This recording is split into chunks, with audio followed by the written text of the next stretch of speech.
The modern game is developing into a place with little personality. The days of a cold Tuesday night in Stoke, being attacked by throw-ins and set pieces, is now what the league leaders are resorting to.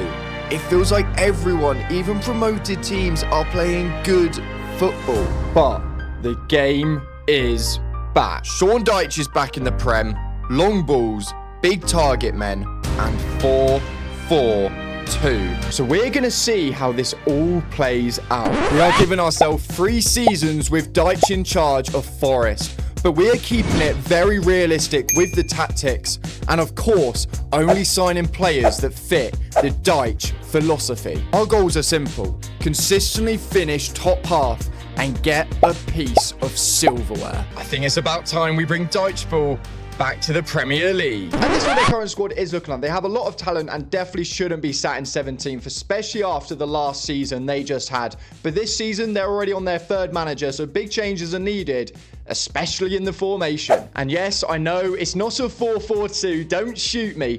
But Dyche has gone on record before saying basically he plays how he plays to get the most wins for the team, which is obviously a 4-4-2, no messing about. And we're still going to keep that at the core of the squad. But I've basically interpreted that as if he played for a better squad, if he had better players available, he would slightly change his tactics. And we saw this slightly at Everton with McNeil playing down the middle quite a bit. But I think we can't not have Gibbs White in the 10. So this is our best outcome possible. And you might be thinking, how come all of these 3 are injured? We haven't even played a single game yet. Well, we technically actually have, because we've done it through live start points. So Dyche is taking over from the exact point that he's taken over kind of in real life. We're a couple games out. But either way, it's basically the same thing. We're going to get that Dyche in season 1. Just keep them safe. And then from there, we can build. So in this first season, we need to see what would Dyche do in order to steady the ship at Forest? And then when we get to Jan in this season, we're going to allow ourselves to bring in just 1 player to transform the squad. And in future seasons, we will make it proper Dyche-ball. And we all know this man right here is going to be so important. He's 33, so he's not going to be around for too long. But Chris Wood under Dyche could be a scary scene. So what we're now going to do is we're going to get to January in this same season, allow ourselves to bring in 1 player, then get to the end of the first season. So we've got a few months left to play. Let's get to the end of this half season, and I'll be seeing you in January 1st. Okay, we've made it to January. The first couple months in charge with Dyche have gone pretty well. Let's have a look at some of the results we managed to get. As you can see, Europa League, we won that game. And in the league, it's very mixed, but there's a good amount of wins in there. And Europa League, I think we literally won every single game we played. 4-for-4 in the Europa League. So it's actually looking not too bad. And I mean, in the league, we've climbed all the way up to 13th. We're looking like if we carry on in this trajectory, we're going to be pretty safe. We're not loads of points clear. Still, only 5 points. It could go wrong. But I back the boys. And remember, we've still got a sign-in to join in this window. And I mean, look, we're 6th in the Europa League. That's actually really, really good. 5 points off top, 4 wins, which have all come from us. So really, really good start to Dyche's reign here. But we need to appreciate how some of these players could fit Dyche perfectly. Firstly, Milenkovic, a 6'5", big, strong centre-back. He could be unbelievable. We've got Chris Wood. We've already spoken about him. And I think the fact that both fullbacks are both technically gifted enough, it could really benefit them going out wide, putting balls in. You've got the big man up top with technical ability on the wings as well. But I've noticed one area that I think we could definitely improve. And it is actually winger. But hear me out, because I know what you're thinking. Well, the 2 starters are fine and Doy's injured. You've got McAtee, but we're missing the quality that I'm after, if that makes sense. So Back was come in for the Ndoye injury. He's 23 years old, got 88 pace. He could definitely be part of our future. But we want something special on that left-hand side. And don't you worry, we already know what man that is. And to be fair, we have £56 million as well. So if we wanted to bring in loads of players, we definitely could. But for this first window, because we're in January, we're going to try keep it somewhat realistic and just try bring in 1 player. And let's be real, lads, was it ever going to be anyone else other than Dwight McNeil for £15 million? He's not going to be the starter for the entire rebuild. But Ndoye's out for most of the rest of the season, and we need someone to fill in that spot. We need technical ability on the set pieces, on the whips from out wide, and McNeil, that is literally his game. And look, I know he's nothing special in terms of his stats and something like that, but could I really do a Dychey rebuild without signing Dwight McNeil? I think not. It was a perfect opportunity as well. We needed someone just to fill in for the rest of the season and then be a backup beyond that. And also, Dwight McNeil isn't a starter at Everton anymore. I'm pretty sure he was in his last year of contract as well. So, I mean, if 1 + 1 = 2, we're going to sign Dwight McNeil. And with McNeil in there, this is what the team is going to be looking like going into the rest of the season. Don't worry, Milenkovic is only out for a couple of weeks. We don't need to worry about replacing him. We've got so much depth everywhere, but we're not looking to sell anyone quite yet. We want everyone to have this first season, and then in the summer, that's when we might have a bit of a clear out of some of the players that just aren't going to really be involved. Remember, we only have 3 seasons. We can't be too patient. So this first season, we're kind of testing the waters with players, and then second season and third season, that's when we push up the league and hopefully get like a top 4 finish at some point. That would be perfect. But either way, we're now going to get to the end of the season. So I'll be seeing you guys there. Dyche, can we get a mid-table finish? I think we can. 7th place in Season 1 after the start they've had in real life. It's just unbelievable. We were so close to getting a European spot. To be fair, we might have. On FIFA, it always glitches, so we'll have to wait till next year to see. But talking about Europe, we're going to go over to the Europa League, because as you can see, Aston Villa lost in the final, but who did they beat to get there? They beat us on penalties in the semis. In Season 1, Dyche's almost got a Europa League final and also got a top 7 finish in the Premier League. It's all absolutely amazing. I mean, this team is looking so good as well. So many players have gone up in ratings. And Dyche-ball is all about solid defensive work, keeping clean sheets. And Milenkovic and Murillo obviously had a fantastic year last year. Murillo's only 23. Milenkovic is 28. We're not going to ever have to replace him in these 3 seasons. Elliot Anderson, he's going to be a star for us, trust me. Gibbs White's going up. And Chris Wood at 34 is still 81 rated. I think he might have 1 more season left in him. And he did actually end on 15 in 38 and 11 in 13 in the Europa League. Fantastic return. Gibbs White, 15 and 9, 5 and 8. Hudson-Odoi, 7 and 6, 5 and 4. McNeil only got 4 and 3, and I know he only got a 5.99. But honestly, him putting balls into Chris Wood, him on set pieces, it was a joy to watch. And to be fair, it was a nice, refreshing little change to have him out on that left-hand side. But all in all, the squad is looking very good, and we've still got a lot of money to invest for next season. And we've been given £87 million to improve what's already a pretty decent squad. But we have decided it is now time to bring out the 4-4-2. And this is what the team is looking like. Obviously, we had a few players leave on loan, running out of contract, but the core of the squad is literally the exact same. And I don't think we're going to need many upgrades at all, because even if you have a look at the depth, we've got so much of it. I have listed some players. I'll show you who in a minute. But I think a partner for Chris Wood, because I know we have a lot of strikers, but I just don't want any of them starting right now. And if we play 2 strikers, we're going to need backups. I'm happy to keep a couple of them. But I want to bring in a striker to complement Chris Wood and maybe take the reins from him, as he is already 34. But as you can see, I've transfer listed Sangare because now we're in a 2 centre mid formation. We're not needing all the centre mids we have. We've listed this guy as well. Basically, I had to pick one of the strikers, and he's just the lucky pick because he's going to bring us in quite a bit of money. Ndoi, he's gone down in rating since getting injured. He's not the same player he was beforehand. And with McNeil there and our options already, we don't really need him. Amari Hutchinson, I don't see him fitting into a Sean Dyche system, if I'm being honest. And finally, Jota Silva. Again, with the wingers, we've got enough, even if we've let these 2 go. So they're who we're looking to get rid of. But like you've just seen the transfer budget, we don't need the money. It's just they're going to become unhappy if they're sitting on the bench, not getting minutes. And Sean Dyche wants a happy squad. So basically, I'm stuck between these 2 strikers. Dom Solanke isn't first choice at Tottenham on this career mode anymore. He's only going to be costing about 20 mil. He's 6'2". He's physical, but he's also quite gifted on the ball. He's got a decent first touch, not too bad at hold up as well, and he's got decent finishing. So he could be a good partner. But what about Arokodare? Wolves got relegated. He's 6'6" at 25 years old, by the way. Absolutely outrageous. And I feel like he's got to be our first choice. They've got relegated to the Championship. He's going to bring a big 6'6" striker who's 25 years old, 80 rated, back up to the Prem. And he's going to bag some goals. And he is in the door. But Wolves were very cheeky with the negotiations. They weren't accepting anything. So it has cost us £40 million. And you have just seen the B-Tech Dyche. He's not been added to the game as the time of recording. So I've had to do my best here and make Dyche look like him. But either way, I'm very excited about this signing. A big man up front with a big man in 4-4-2. Time to get Forest Champo League footy. Now, you can't tell me this strike partnership does not excite you. We've got a 6'3" Chris Wood off 15 goals in the season we've just played.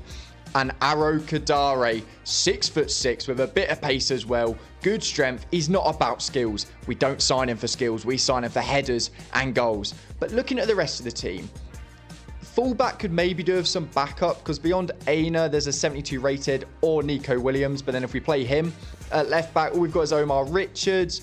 So maybe we could bring in a different look of a left back or right back, maybe a different style of one in case these two aren't cooking.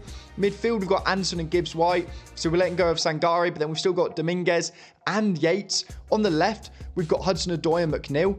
On the right, we've got Bakwa and McAtee. Like, where else do we need to improve players? So maybe a backup fullback, but other than that, it's just going to be getting players out the door. As you can see, we've let a lot of players go. Literally everyone that I said I transfer listed has now left the door. We've brought in a lot of money, but one other player has also left. And it's Matt Sells, who has gone to Fulham. He said he wanted to move on, and we thought, you are 34, you're not worth anything. Maybe it is time we freshen up the goalkeeper. So we've actually brought in James Trafford from Man City, because think about it, Donnarumma is still there on this game. Don't worry, I checked. Trafford's literally a backup, and we just finished 7th, so I don't think it's that crazy to suggest he would want to go to a top half of the table Prem club, and we signed him for £27.5 million. He's 23, 79 rated. I think this is a perfect signing. Obviously, he's got the links back to Burnley as well. I think it's a good bit of business. And because of all those sales, we have £94 million still in the budget. So the board are going to be so happy. We've made them a profit this season while bringing in 2 starters and keeping every other starter basically in our squad. So we're in such a good position this season. So this is what our squad is looking like going into season 2. I think we can start climbing the table even a little bit more. But if we stay at 7th place, I'm more than happy with that as well. If we can keep them top half of the table for all 3 seasons with Dychey, I think he's definitely done his job. But Nottingham Forest, big things could be coming to you this season. And I mean, a 5th place finish. Can we complain? No, we cannot. But what if I told you this isn't even the best thing about our season? Because have a look at this, Shreddy. So in the FA Cup, we made it to the semi-finals. We did lose comfortably to Arsenal, but we made it to the semi-finals. And in the Carabao Cup, we made it to the final and lost to Liverpool by just 1 goal. Either way, that's such a positive sign. I think the main takeaway from that going into season 3 is we want a trophy and we want Champions League qualification. So I mean, have a look at this team. This team could probably win the league if we're being honest. Murillo's 87, Gibbs-White is 87, Arokodare is 84, and his stats look very good. Trafford's up to 81 now. The team in general is really good. Igor Jesus has become our starter. Chris Wood was moaning too much, yapping in my ear. Couldn't have any more. This was a strike partnership. This was a team. Very, very happy with it. I mean, have a look at Arokodare's stats. 17 in the Prem, 6-6 in the Carabao Cup. Gibbs-White, 19-10 in the Premier League. Unbelievable stuff. And then we go over to Igor Jesus, 24 games in the Prem, 13 goals for a 79 rated striker. Absolutely fantastic. All the other goals and assists were spread round, with Bakwa getting 10 assists, to be fair. And then we even go down to Elliot Anderson, 2 and 6 from basically a DM role. All in all, the stats are fantastic. And now I can't wait to get into our final season and really spend some money. And I mean, 195 million is a bit of a joke. We're not going to be spending all of that. A bit of a spoiler. I think there's just a couple areas we need to improve for this final season to give it the best send-off possible. Because this team is really, really good. And I think obviously we're going to need another striker. Igor Jesus did fantastic, but we have lost every other striker in the club. They've all either left on freeze or been bought because they weren't happy. So another striker in Igor Jesus will probably drop to backup for this final year. and then a fullback. Ole Einar hasn't really improved like I expected him to, and he's now 30 years old, so probably a right back and keep Nico Williams at left back, but it's just a striker and a right back, and I think other than that, we're ready to get into season 3 with Dyche-ball in charge. Okay, so for right back, we've bought in Aaron Wan-Bissaka, and you might be thinking, £10 million, that's pretty cheap. No, it was a swap deal for Ole Einar, actually. So this works perfectly, and I'll explain why in just a minute after I talk about the striker. Because we've bought in Adam Holzek. I'm not quite sure how you pronounce it. Sorry if I'm doing it wrong. But £45 million. We've bought a star striker. Because look, Holzek put up 14 and 28 last season for Monaco, which is a 50% goal return, which is extremely impressive. And looking at his stats, he's got 82 pace, 82 shooting, 79 physical, 81 dribbling. He's so all-rounded, and I think could be a perfect duo up front. He's a bit versatile as well. He's 6'2". I think he's the perfect striker for us because of his defensive work. He's the same rating as Einar, but he's so good defensively. So I think he's going to transform our defense, especially if we're going for a trophy this season. So this is what our team is looking like going into the third and final season. I think if we put all our eggs into getting a trophy this year, we can definitely get it while still holding a mid-table to maybe a top half of the table Premier League finish. I'm really looking forward to this one. Dyche-ball in full effect, 4-4-2. I'm happy with everyone in the squad, and I'll see you at the end of the season. We have a final, and it's the Europa League against Chelsea. And to be fair, this is the only reason they bought Anjan, and he got sacked after literally about a month. So hopefully Dyche can do a bit better than that against Chelsea in the Europa League final. You're going to have to wait to see the league table because we're not quite at the end yet, but we can get straight into this one. Look at some of these players' stats from the Europa League. Arokodare got 10 and 14. Gibbs-White 4 and 9. The goals were spread around, but everyone was performing so well. And this is what the team's looking like going into that final. Obviously, it's full strength. Just check out some of these ratings. Gibbs-White is up to 90. Murillo up to 89. Arokodare up to 88. The team is a joke, and I think we're definitely strong enough to beat Chelsea. But it's Forest versus Chelsea to see whether Dyche can win a trophy. I think we've got to kill any pressure early doors in this game. Chelsea are going to try come out quick, press us, get an early goal. But if we can slow the game down, work off set pieces, long balls, a proper Dyche way, nick a goal, and then sit back, I think that's going to be our best opportunity of getting a winner. Okay, they've got it with Livramento now over to Esteval on this right-hand side. Hudson-Odoi's done fantastic. Defensively, we line up so deep, which makes it so difficult. We've got good defenders as well, and we've won it back fantastically. We've booed it long up to Arokodare. Lovely knockdown to Holzek. And now Arokodare, can we get through into that gap? Oh my God, I think we can. What a ball. We've thrown goal, 34 minutes. Dyche-ball in full effect. The ball up to Arokodare, the knockdown. Holzek holds it up, plays it in behind. It's beautiful stuff. What a finish, and we're 1-up. Okay, they've got it with Lavia now. What can we do?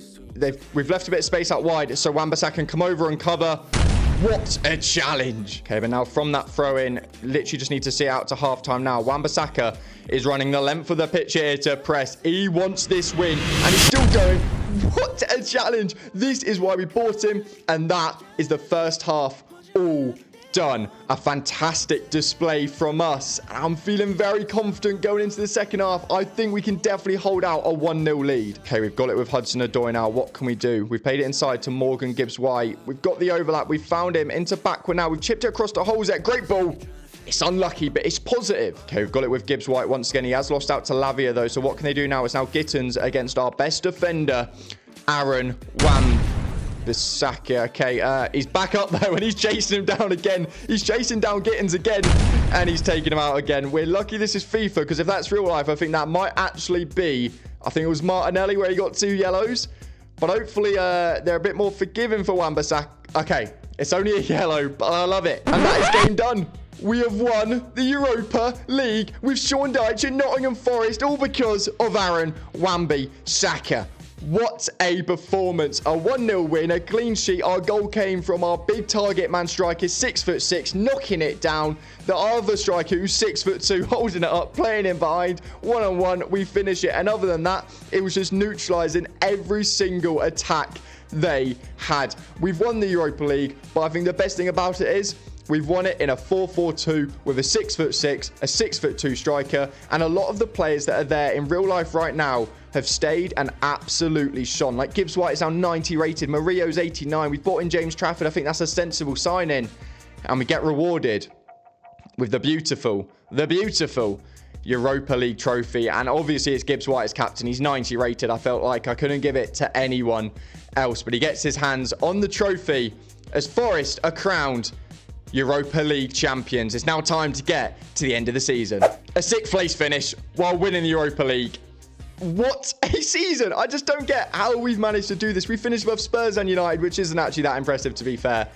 But either way, 64 points. And Chelsea, the team we just beat, absolutely dog-walked the league with 90 points. 17 points clear with still a game to play. But we were just so good this season while putting our eggs all into the Europa League basket. We still managed a top 6 finish. And I mean, you've already seen the ratings, but this team is just ridiculous now. Like the defense, Wan-Bissaka just from that game has gone up to an 82 rated. Like the team is so good. A lot of them are all here from the start. Trafford's new, Wan-Bissaka's new, and the strikers are new. All the midfielders new, and 3 out of the 4 defenders are new. Basically, all the backup other than McNeil were there as well the entire time. So, like, I feel like we've done this as realistic as possible while trying to also achieve something. So I think Dyche is here to steady the ship, and we've taken it one step further. And I mean, look at that. 22 and 37 in the Prem, 11 and 15. Holzek, 15 and 5 in the Prem. Gibbs White, 8 and 6, 4 and 3. Bakwa, 7 and 10. Hudson-Odoi, 4 and 4. Wan-Bissaka even got 4 goals in the Prem. All the stats are absolutely fantastic. And obviously, Nottingham Forest, with Sean Dyche, have gone on to win the Europa League while consistently getting top half, top 7, top 6. I think that is a perfect rebuild and a perfect way to end it. If you have made it this far, thank you so much for watching. Obviously, hit like, hit subscribe. Let me know down below, who should we rebuild next? But until then, I'll be seeing you soon.